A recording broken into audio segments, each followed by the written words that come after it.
Hi, everyone, and we continue our study of microeconomics, and we follow with what market structures they are. So we talked about last time, we talked about what is a market, kind of figure out that it is demand, supply, and the price is established through negotiation / game between supply and demand.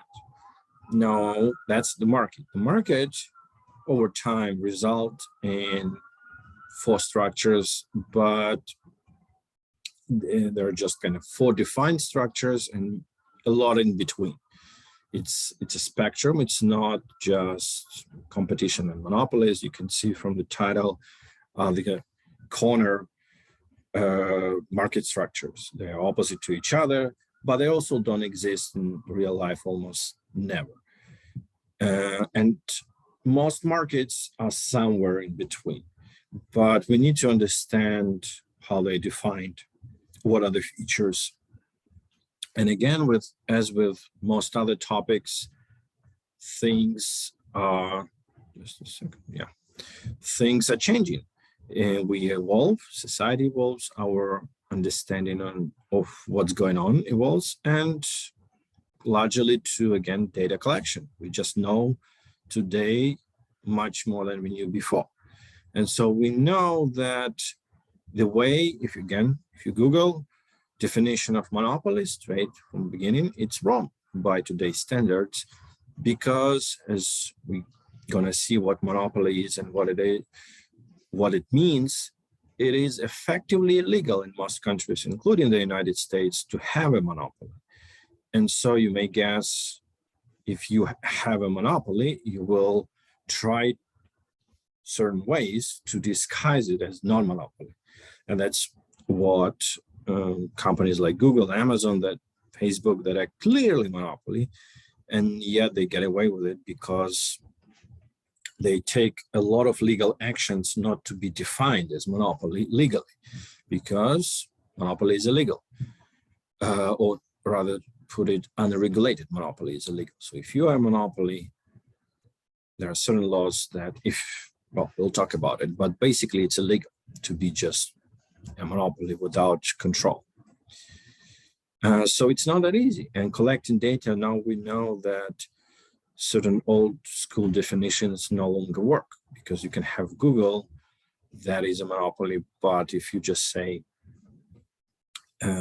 apply the old definition, it's not there. They are quite smart. So let's start with this extreme market structures. Extreme meaning all markets are between them.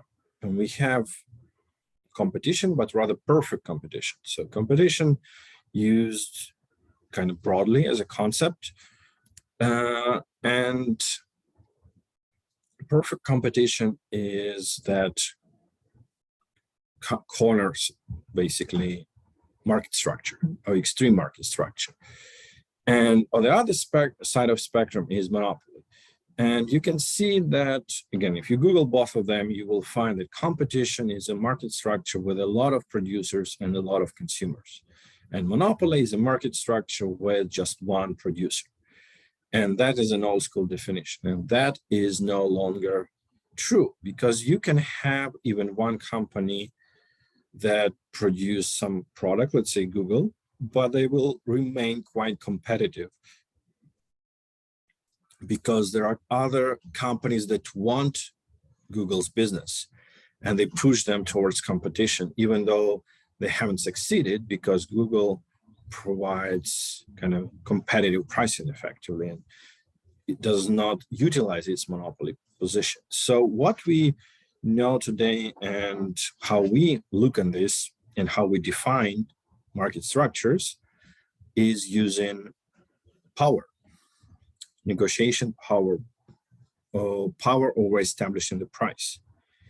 And competition, or perfect competition, is a market structure where 100% of negotiation power belongs to consumers.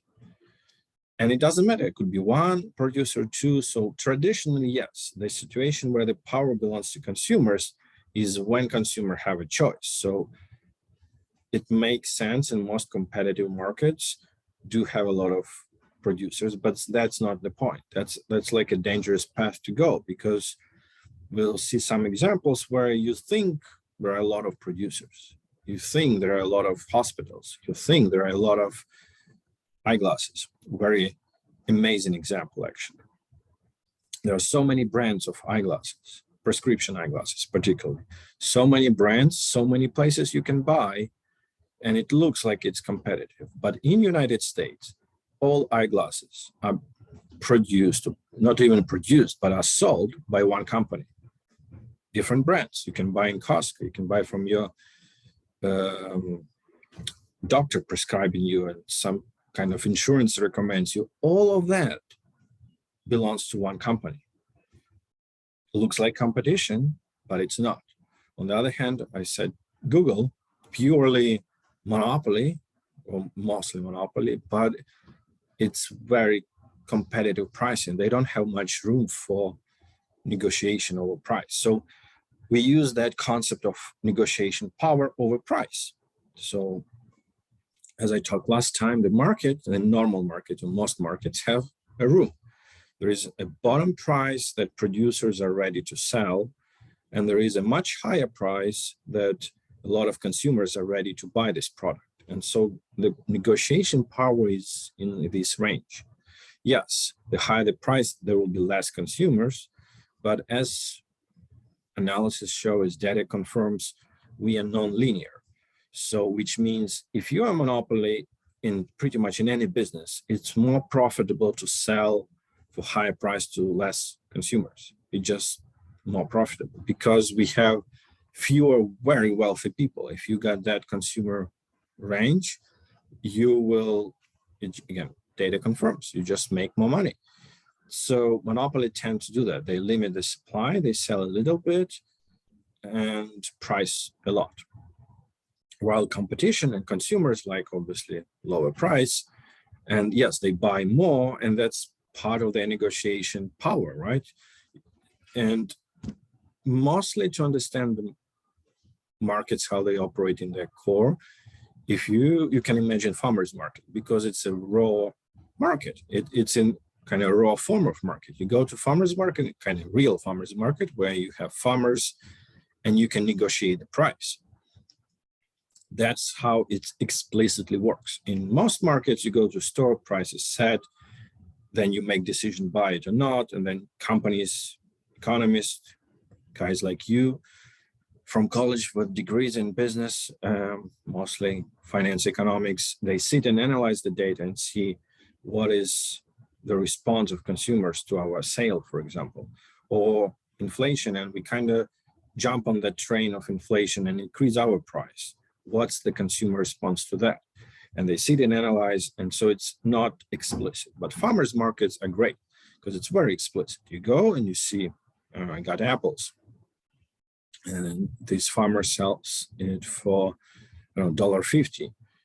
You think, well, I do want apple, I like them, but I want to negotiate. I'm going to look around, what's there, and if there are 10 people who sell apples, you as consumer have a lot of power. If there is just one, nothing. If there is just two, there is like somewhere we get into a point 2, 3, and ideally 2, but really competitive. So 2 is a great number if they're competitive, but it's very dangerous if they agree on some price agreement. Then it's effectively 1, and they take power from you. But most good markets, as we're gonna learn the real markets, they have from 2 competitive producers to about 10, at least within one range. So United States is a large country. Obviously, you can have company doing business in Michigan, company doing business in California. They're not competitors if they supply local goods. And you can see that by grocery stores. There is Costco and Walmart in every state. Aside of that, there are mostly local stores. They all look alike. As if you travel different states, it's kind of remarkable. They all are very, very similar, but they do not compete with each other mostly. Some try to get into other states, expansion, things like this, but they do not. They do compete with Costco and Walmart, mostly. So it's all about, so number of companies between 2 and 10, it's where most markets survive. If you have more than 10, then it's like farmers market with more than 10 producers of apple. You as consumer have so much power that it's not profitable anymore to be in that market for producers. So competition and perfect competition in textbooks regarded as a great market form, because textbooks quite often are written from belief or kind of from assumption of consumers. And yes, it is the great market for consumer because it does offer the lowest price and a great variety of choices. But in reality, there are two sides to the market. And while it's super and the best market for consumers, it's the most terrible market for producers, and they're going to leave. There is no reason for a producer to be on perfect competitive market. There's just no reason to be there. The only market, as I already mentioned, that the only market that is very close to perfect competition is agriculture, with products that are very similar. So even agriculture, if you have a branded, let's say, beef, and there is a particular farm that sells really kind of high quality, try to build a brand, then it's not. But if you buy corn, or you buy rice, those things are, corn and rice. So the product for perfect competition, one of the features of that market is that the product cannot be branded effectively. You cannot really effectively build a brand on that product because it's the same. It's sugar, corn, rice, things like this. They're all the same, maybe a little bit different. Maybe you can kind of twist a little bit your marketing and try to build a brand, but at the end, it's all the same. And it makes it way harder to deviate and to regain some power by producers. And that's why government helps all the farmers around the world to survive. And second, if you just leave it alone, there will be just one agriculture producers, and then we'll face another problem. They will take power to themselves, and then you will have food shortages and high food prices, which is why government doesn't allow that as well. So government and people are, it's not that difficult. Many people study microeconomics, and it's quite easy to understand that if you let agriculture, actually, if you let any market on its own, it will become a monopoly to some extent. It could be pure monopoly, but most markets end up, as we're going to talk about, not extreme structures, but somewhere in between. They actually end up in a good place called monopolistic competition. So they will be a little bit monopolistic, but they're still competitive. And that's where the power is kind of divided between consumers and producers. But extreme structures, both are very bad. That's what you need to understand. They're bad for different groups. Perfect competition is great for consumers, and it's a terrible business to be at as producer, and so they just leave. And then monopoly is the opposite. It's the best place to be as entrepreneur and a business owner, but it's the worst market to be a consumer, because you basically are taking all the money you can possibly pay. You don't have any satisfaction buying that. You just have to buy it. And that's why monopolies are usually successful in a situation where consumers are kind of locked. So electricity, well, good luck not living without electricity. So it's a very good place for utility company. No matter what they do, you will still buy electricity. Pharmaceutical companies, same thing. There is just one drug for particular disease, people will have to buy it. Otherwise, they will die. So there is no power there, and it's a terrible place to be a consumer. So we try to involve government to deal with that. So how we define a competition, once again, it's all negotiation power, perfect competition, all negotiation power belongs to consumers. Monopoly, all negotiation power belongs to producers. And once again, negotiation power is not just a term, it is a power to establish the price without, so it's a negotiation price. And we have, as I mentioned already a few times, a range. It's not a fixed price. We have producers have a minimal price, consumers have a maximum price, and usually they're quite far apart. Let's take smartphone. Smartphone cost, Apple, particular iPhone, is about $300 before pandemic. It's sold for $1,000. Some people will buy iPhone even for $2,000. So there is a room between 300. So Apple would sell it for 350 actually. They can do it because they will still make money. They won't be the wealthiest company on earth, or actually it was surpassed recently by Saudi oil company, but still trillions of dollars in worth. That's because it costs 300 and they sell it for $1,000. And that's their negotiation power over their brand and things like this. But still there are people who obviously will pay even more to have an iPhone, because the amount of people have an iPhone is quite a lot, indicating that clearly if you put 1,500, there will be still a lot of people ready to buy. Because yes, there are alternatives. That's why it's not a monopoly. There are alternatives, but Apple holds the power quite significant over this market. Same as Samsung, quite significant in their way too. So monopoly, let's look a little here. What are the kind of benefits of perfect competition? Quite obvious.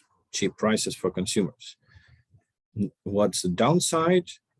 Very hard for business, and business will just shut down, and then you don't have that product. And you know, if that's rice, for example, you don't want to have rice in a store, and so there will be no rice and no corn or nothing. It's not really a solution, and that's why government helps farmers. And if you have other examples, they just don't exist anymore. Perfect competition, like coal market. Coal was a little bit like that. You have different mines. They used to belong to different investors. Now they're all bankrupt, and still was regulated originally to protect consumers, but then consumers realized that natural gas and sustainable new solutions are much beneficial, much profitable, less environmental damage, cheaper. So why buy coal? So coal is effectively bankrupt. Again, before pandemic, now we have a lot of other energy issues, so coal will probably stay alive a couple of years until we settle with oil market, but the trend is quite clear. There is actually not a single profitable coal mine in the United States left. They're all bankrupt, technically. Some of them still operate, but they're operating in a state of bankruptcy with a kind of subsidy. So the state will provide some relief for mine to work and keep employing people and things like this. So, but they're financially all bankrupt. Now, monopoly, the positive thing, it allows people to become billionaires. And so pretty much if you see a billionaire, that's not because he's very smart. It's because he's monopolist. Because if you are very smart, you do build a successful business, but there are limitations to that. And you can become probably a millionaire, have a little, $100 million at most, if you're like, Elon Musk type successful. But after that, all these successful entrepreneurs, they started very nicely, and then they become aggressive corporate sharks, as we call it. They just kill their competitors and establish monopoly, because it's how you win effectively. It's a game and you want to win. If you want to win, that's how you win. And that's why government is quite important. Of course, they don't like government. And it's funny to sort of follow Elon Musk. I kind of like him and I kind of hate him too at the same time. He has a lot of great ideas, but you can see, and I think a lot of people don't see that, he is no different from any other billionaire. He just wants everything for himself. It's, I would say, I don't want to say it's natural, because many people are not like that. And I actually encourage you to not to be like that. Don't get everything for yourself. And we live in society. We need to recognize other people and live in harmony with other people. And those kind of monopolies, a bit lack of that. And yeah, so people do become billionaires, and sometimes one of the positive side is that billionaires can do things that are extremely inefficient, like going to Mars. So we can see those things, and that's why in US most of those crazy things happen, because other countries are more careful with monopolies, and so there are no less inspirational endeavors that cost millions and millions of dollars, because the system doesn't allow a person to get that wealthy to try that. And it's a negative thing, because some of those things end up pretty good. You know, if Elon Musk goes to Mars, why not? It could be a good idea. Some other things could be in history as well. JP Morgan, Rockefeller, they had a lot of good ideas and a lot of good projects that they financed through their monopolies. So Rockefeller famously pretty much set up US healthcare system and just donated a lot of his wealth to build hospitals. And obviously great thing, but he built that wealth by establishing a monopoly and charging people tons of money. So it's a questionable thing, but mostly we agree it's not a great system, as it comes on abuse of consumers, financial abuse. Now we have moderate market structures where both parties have some negotiation power, but one leads a little bit toward consumers or producers. And in those cases that we have, even the names are not really that helpful, because we have here oligopoly and we have monopolistic competition. But both of them are more close to monopoly, and they're defined rather by difference in type of product. So oligopoly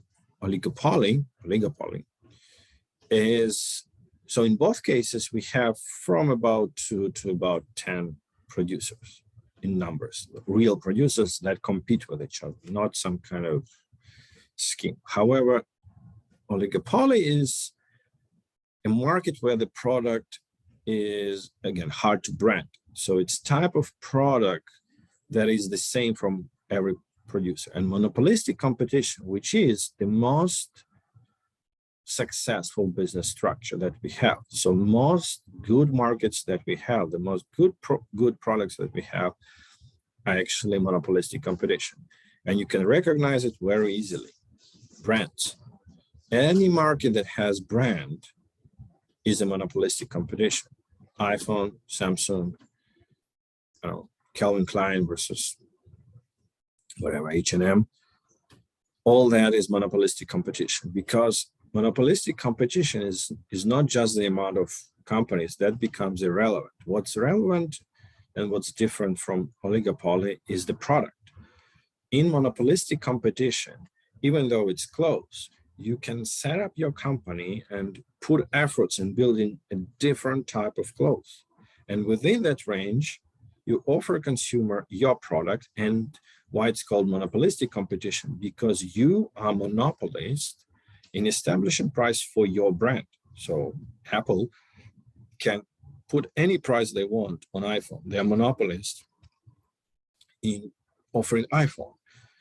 But Samsung is a monopolist in offering Galaxy smartphone. And then we consumers can decide in between those.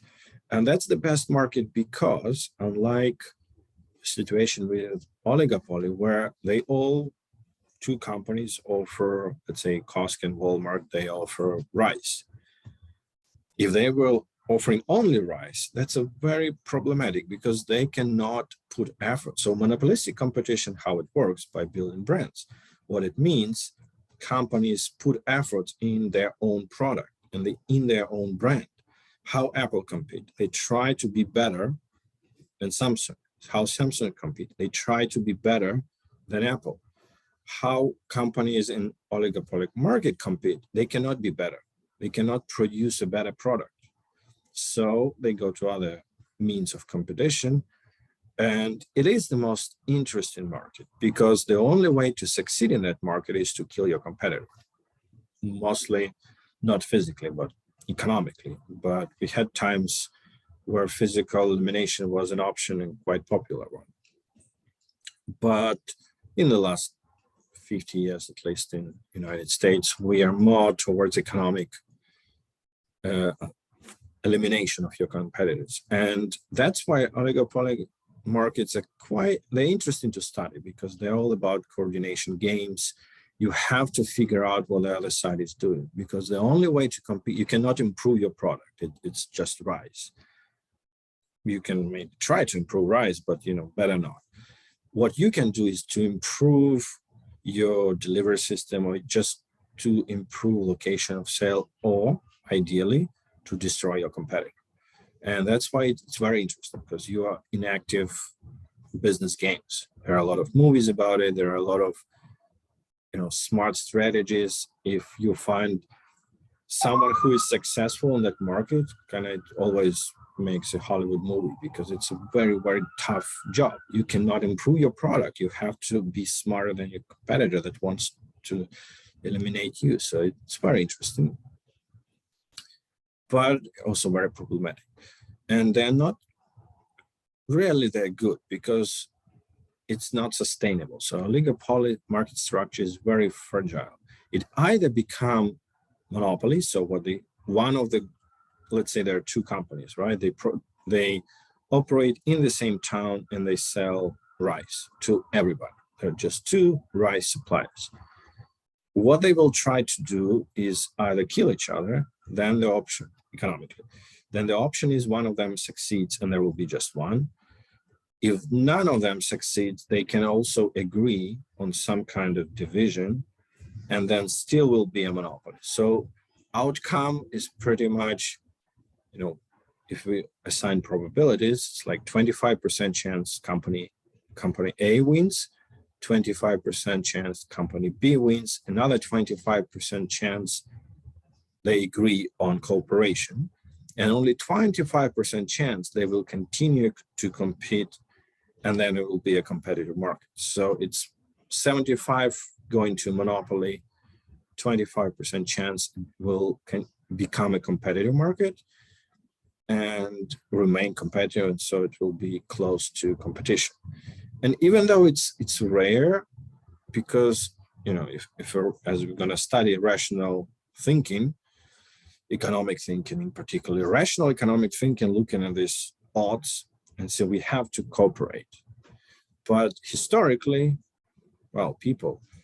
historically, there are so many cases where just personally, there are two companies or two business owners having the same, two bars on one street, two companies producing the same thing, and they just personally hate each other for whatever reason. And because of their personal, emotional kind of attachment and hate to each other, they just destroy for generations and generations their business. So they're not going to monopoly. But once in a while, they do become monopolists, and then we have a problem with the monopoly. So now, finally, we can go, well, if we manage not to go down into like toxic competition where there is no reason for business, no motivation for business to be in that market, if we manage not to get into monopoly where the companies control everything and then just abuse consumers, we will end up in monopolistic competition. It's like kind of best spot for both, because consumers have a lot of choices. We have a lot of brands for any monopolistic competitive market. We have choices, we have brands, and that's what we like. We feel that our power, and it's quite often true, is kind of defined by choices we have on the market. So we have different brands, we have different choices. We have different price range too. So not very often monopolistic competition has different price options. There's a cheap brand, there's a luxury brand, there is something that's like try to be in between, and so on and so on. And it's also good for businesses because first, businesses are not busy with trying to kill other consumers because it doesn't make much sense. If Apple, let's say, tries to destroy Samsung or buy Samsung, what that will mean to Apple? Like they want to be different from Samsung. So if they will try to take some actions in kind of oligopoly world, that would mean that they recognize that Samsung is sort of better, and that's why they try to fight it instead of with their product, fight it in some kind of coordination game. That's not what they want. You want, and every company, most at least of them, want to present their brand as superior to their consumer. And so there is no incentive to fight other brands. Just no, it's like my brand is the better, and that's where efforts go. Build my brand, build marketing campaign, build production line that improve quality, improve price, and that's how they compete. And that's very good for us, because for us as consumers, because we are not hijacked by these corporate wars, and we do have options. And there is a little downside that we mostly overpay for brands, because if you look on sort of competitive market, building a brand costs a lot of money, and some brands are extremely expensive. And Coca-Cola is one of the best examples. Coca-Cola product is about like 2% cost, and Coca-Cola brand is the brand. So building Coca-Cola brand is historically still one of the most valuable. I wouldn't say the most, but maybe the most valuable brand ever, because the product is very cheap, but so much effort went to building Coca-Cola brand. And people, you go to a store, you see, I just went to a store in Costco, and it's like Coca-Cola sold out before the weekend. Pepsi is still there. Pepsi is also putting tons and tons of money into branding, and nothing, Coca-Cola, Pepsi, there's probably other alternatives. Nobody knows about that. And they're much cheaper, nobody cares. So there is a downside that we as consumers have to obviously compensate companies for building their brands. And it's from sort of efficiency point of view, as economics, as I mentioned before, is all about efficiency. It's a loss. We don't get like, okay, it's Coca-Cola. If we can get Coca-Cola without Coca-Cola spending trillions of dollars on building the brand, we technically, at least from efficiency point of view, will have the same utility, like we will drink the same product. But then psychologists come to play, and we'll talk about a little bit about behavioral economics, and so that's not really true. We really like things for how they look quite often, not how they actually utility they bring on. We are not very pragmatic in our purchases very often. But so there is a little downside to this, but the upside is unbeatable. That's the best market structure, because it is right somewhere, I wouldn't say in between, but it allows consumers to get a lot of value, which means, as we're going to practically learn and even have numerical exercise, it means you go to Costco and you buy jacket. I actually bought a jacket there. So, and you pay $20, and then you would pay $50, and you will feel happy. That's sort of rational happiness, economic happiness. You just pay less than you think it's worth. I think it's worth $50. I pay $20. I'm $30 happy. But producers also are happy because they're not squeezed by consumers as in competition, where like, oh, if you don't sell me this jacket for like $20, I'm not going to buy it. I'm going to go to other. No, there is enough margin to make money, and you can buy it in Costco. And some people go to mall and buy it in Nordstrom and pay like $150, and they are happy to. So there is a lot of room, and that also what we had in time in the last 50 years is technological progress, which is very essential for new economics too, because a lot of things in our even society, not just economy, are very new. Because economy, even before 90s, was all about survival. We didn't have much, room. We didn't have a very nice technology to produce things. So everything cost more to produce. And when you have that, the room is smaller, you have to work harder to get things. And so, rational type of thinking in a bit harsh market.